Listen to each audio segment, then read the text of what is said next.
Cameraman Firoz वानी के साथ खुर्रम शहजाद, न्यूज़ 18 दिल्ली। आगे बढ़ेंगे। बीएसपी सरबराह मायावती ने कहा कि अपोजिशन को मुत्तहिद होने की जरूरत है और आवाम के मुद्दों को पार्लियामेंट में सही तरीके से पेश करने की जरूरत है। उन्होंने ये भी कहा कि पार्लियामेंट में किसान और कोरोना का मुद्दा उठाएंगी। संसद का मानसून सत्र शुरू हो रहा है।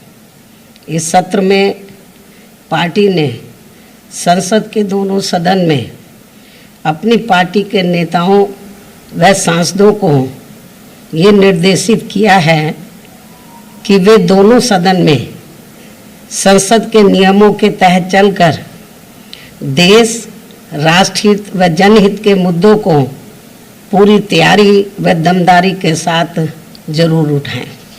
जनहित व देश हित के अनेकों ऐसे खास मुद्दे हैं जिन पर पूरे देश भर की पीड़ित जनता केंद्र सरकार की जवाबदेही चाहती है और जिन पर सभी विपक्षी पार्टियों को एकजुट व गंभीर होकर सरकार को कटघरे में खड़ा करना बहुत जरूरी है।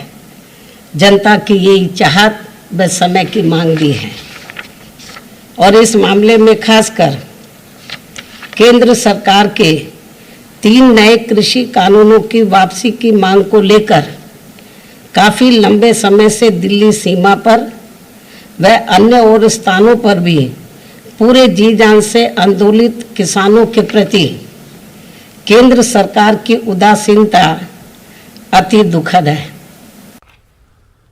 बीजेपी ने प्रेस कॉन्फ्रेंस